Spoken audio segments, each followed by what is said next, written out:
Let's talk about EM because, again, the big story, it seems, in developed markets is that we're going to get a recession. Everyone is talking about it. If we do enter a downturn, if it is widespread, if it is global, how does EM perform in that environment? Yeah, so thanks for having me, and I think that's a really critical question. We think that emerging markets are really set to outperform in 2023. We're seeing a lot of really exciting opportunities. And if we think about the growth differential, whereas developed markets are arguably heading towards recessionary territory, we expect the growth gap to widen between the emerging markets, like China, but also other emerging markets, and the US. And we think that growth gap widening provides a really opportune time for earnings growth to accelerate in emerging markets, whereas arguably in developed markets, we're heading towards a profit recession. And so we actually think global recessionary concerns are important to keep in mind for emerging markets, but they're at a different stage of their cycle relative to developed markets. So that growth gap widening in favor of EM, you bring up China, we have to talk about it. How much of a wild card is China, that potential reopening in that process? Absolutely. So I think China is clearly an important driver. We've seen the government take meaningful moves to reduce the COVID restrictions. And it's important to keep in mind that if you look at data across the board, there's a lot of pent-up demand in the economy that we think the relaxing of these restrictions will unleash and really drive growth in that market. So for example, in the consumer space, saving rates are at all-time highs in China.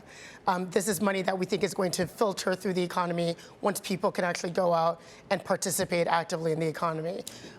What other economies benefit from China's reopening, assuming that the consumption levels that people expect from Chinese consumers, as well as the consumption that people expect from Chinese businesses, which countries benefit from that? So it's really a wide variety. So in terms of areas, one area to look at is actually commodities, which benefits a lot of different countries. So if you think about copper, for example, which is one of the segments that we're most excited about, that we see a lot of upside in, China is about 2 times the level of demand of US and Europe combined. So recovery in China growth will have significant ramifications for copper as a commodity.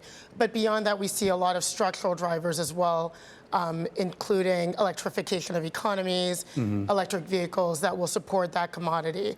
If you think about the region more broadly, you take a country like Vietnam in Southeast Asia, that we think is significantly benefiting from actually shift away from China towards Vietnam and other countries that have lower cost labor pools and more compelling manufacturing opportunities. So we think the story for EM is well beyond China. It's an important driver, but that's not the only part of the story. Well, let's talk about that. I mean, let's move China out of the equation here, and then talk about who benefits, or where some of the, more importantly, where some of the opportunities are in the EM space. Because I mean, China can't be the driver of everything, and I know. I mean, I'm sure you've already noticed this. Just the rally we've seen in a lot of EM assets over the last couple of months have shown that this is much broader than just China and Asia. Yeah, absolutely. Yeah. So, to give a couple of examples, one area we're looking at is in South Korea. The financials in particular we think are quite compelling. There are significant opportunities for earnings growth from net interest margin expansion, operating efficiency gains, but also willingness to provide and deploy, return more capital to shareholders. I mentioned Vietnam as a key opportunity, particularly the IT services sector in that space, which is gaining market share from Indian IT services companies because of low-cost labor pools and the ability to really move up the value chain as the world digitalizes. And they're following the export-led manufacturing growth model that has been successful for China, South Korea, Taiwan decades ago. So we think that there's a lot of interesting opportunities across the board outside of China's borders. So we've got South Korea, we've got Vietnam. Where are you cautious? Where are you avoiding?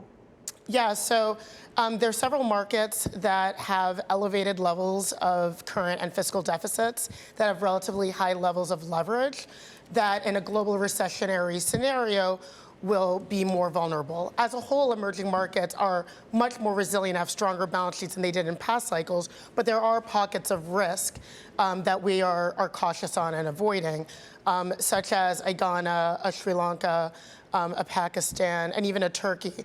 And I think some of the challenges that we're seeing in some of these markets are governments and policymakers that are using non-market mechanisms, in some cases like capital controls, to try to normalize those imbalances in a way that is detrimental to foreign investment and even to domestic liquidity.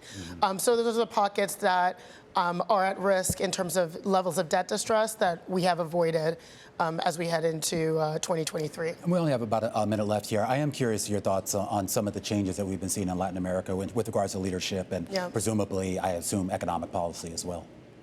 Yeah, absolutely. So in Latin America, it's been an interesting couple of years. We've seen the rise of governments that have been perceived as less market friendly, to say the least. We've seen significant recent changes in markets like Peru. I think overall, if I were to categorize some of those changes, in short, they ended up being not as dramatic as the market may have feared initially. And we still see a lot of opportunities in some of these markets, particularly identifying specific stocks that, regardless of the political environment, have idiosyncratic catalysts that will lead to upside. So we don't have a lot of time left, so I'm going to hit you with an impossible question. If you had to boil it down to one key risk for 2023, what do you think it would be? I would actually point to geopolitics. I think that's clearly an area to watch in terms of rising tensions in Asia and Europe, et cetera. And the way we think about it in terms of the risk factors are not only the risk of a conflagration, but what that does to global supply chains. And do we move from a deconcentration mode, which I think could actually benefit other markets, to a true deglobalization mode, which will lead to potential spikes in inflation that are more intractable than what we've seen thus far. So that's probably the biggest risk I would focus on. And just finally, she lied. Hers wasn't the last question. Do you think, though, that the interest that we're now seeing from investors in the EM space writ large, with the caveat that EM isn't really just one thing, but do you think it's going to be sustained? Because I feel like over the last decade, there's always been sort of this several month or maybe in a year-long period where everybody's back on EM and then they just sour on it for one reason or another. So I think we're at a really unique time because we see emerging markets trading at trough valuations on trough earnings. It's been a while since we've seen that type of situation in EM. So I think EM is really poised to have that meaningful earnings growth acceleration that I alluded to earlier, again, really on trough levels, as well as seeing that all-time high valuation discount having scope to narrow. So I think it's a really exciting time in emerging markets. And I mean, again, we started this conversation talking about a recession, the very foretold recession that could be coming to developed markets. Do you think that emerging market countries, they have to be caught up in that, or do you think that there's a path for that region really to avoid such a recession?